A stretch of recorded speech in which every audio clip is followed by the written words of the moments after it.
But you will speak." "Never." "Yes, you will speak. Not now, it's too late. But to night." He bent down over him and, whispering in his ear, said: "Listen, Altenheim, and understand what I say. You'll be caught presently. To night, you'll sleep at the Dépôt.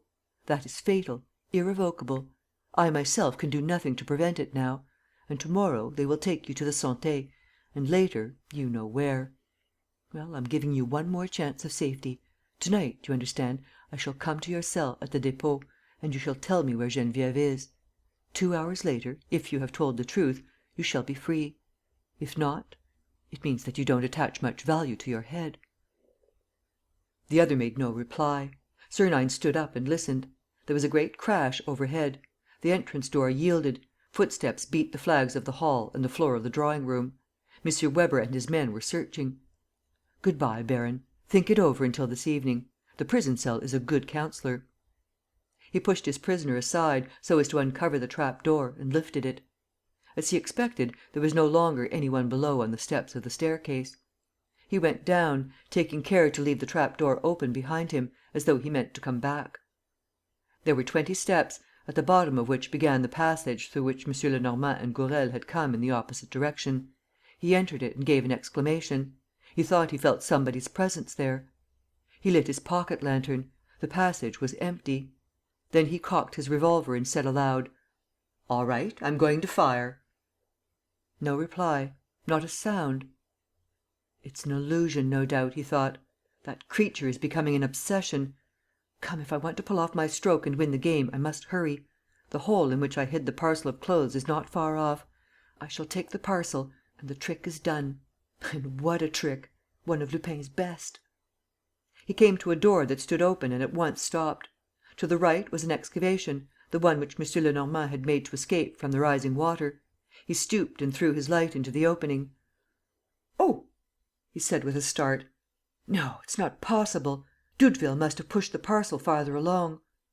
But search and pry into the darkness as he might, the parcel was gone; and he had no doubt but that it was once more the mysterious being who had taken it.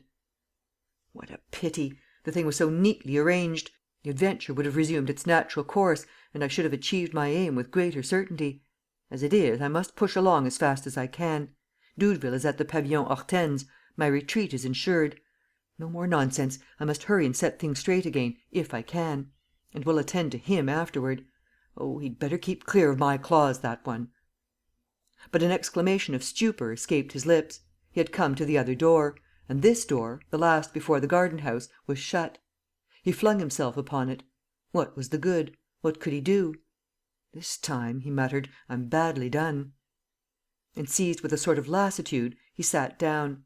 He had a sense of his weakness in the face of the mysterious being. Altenheim hardly counted; but the other, that person of darkness and silence, the other loomed up before him, upset all his plans and exhausted him with his cunning and infernal attacks. He was beaten. Weber would find him there, like an animal run to earth, at the bottom of his cave. "Ah, no!" he cried, springing up with a bound. "No! If there were only myself, well and good. But there is Geneviève.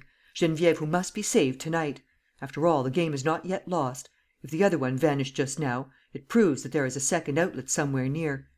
Come, come, Weber and his merry men haven't got me yet." He had already begun to explore the tunnel and, lantern in hand, was examining the bricks of which the horrible walls were formed, when a yell reached his ears, a dreadful yell that made his flesh creep with anguish. It came from the direction of the trap-door; and he suddenly remembered that he had left the trap-door open, at the time when he intended to return to the Villa des Glycines. He hurried back and passed through the first door. His lantern went out on the road, and he felt something, or rather somebody, brush past his knees, somebody crawl along the wall. And at that same moment he had a feeling that this being was disappearing, vanishing, he knew not which way. Just then his foot knocked against a step. "This is the outlet," he thought, "the second outlet through which he passes." Overhead, the cry sounded again, less loud, followed by moans, by a hoarse gurgling. He ran up the stairs, came out in the basement room and rushed to the baron. Altenheim lay dying, with the blood streaming from his throat. His bonds were cut, but the wire that fastened his wrists and ankles was intact.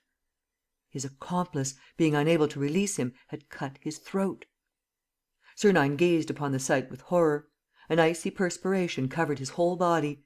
He thought of Geneviève, imprisoned, helpless, abandoned to the most awful of deaths, because the baron alone knew where she was hidden. He distinctly heard them come down the kitchen stairs. There was nothing between him and them save one door, that of the basement room in which he was. He bolted the door at the very moment when the aggressors were laying hold of the handle. The trap door was open beside him. It meant possible safety, because there remained the second outlet. "No," he said to himself, "Geneviève first. Afterward, if I have time, I will think of myself." He knelt down and put his hand on the baron's breast. The heart was still beating. He stooped lower still.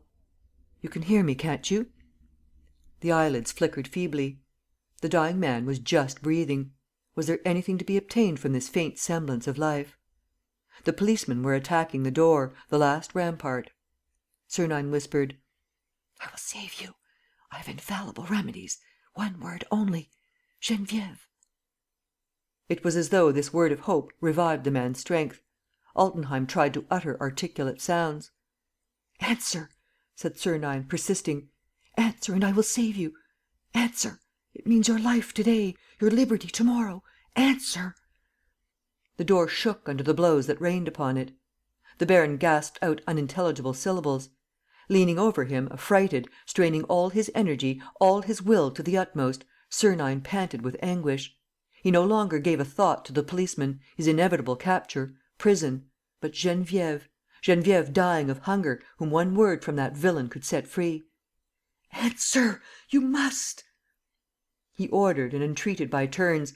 Altenheim stammered, as though hypnotized and defeated by that indomitable imperiousness: "Rivoli." "Rue de Rivoli, is that it? You have locked her up in a house in that street, eh? Which number?" A loud din, followed by shouts of triumph. The door was down. "Jump on him, lads!" cried M. Weber. "Seize him! Seize both of them!" And Sernine, on his knees: "The number! Answer! If you love her, answer! Why keep silence now?" 27, whispered the baron. Hands were laid on Sernine. 10 revolvers were pointed at him. He rose and faced the policeman, who fell back with instinctive dread. "If you stir, Lupin," cried M. Weber, with his revolver levelled at him, "I'll blow out your brains." "Don't shoot," said Sernine solemnly. "It's not necessary. I surrender." "Humbug! This is another of your tricks." "No," replied Sernine. "The battle is lost. You have no right to shoot. I am not defending myself." He took out 2 revolvers and threw them on the floor. "Humbug!" M. Weber repeated, implacably. "Aim straight at his heart, lads. At the least movement, fire. At the least word, fire."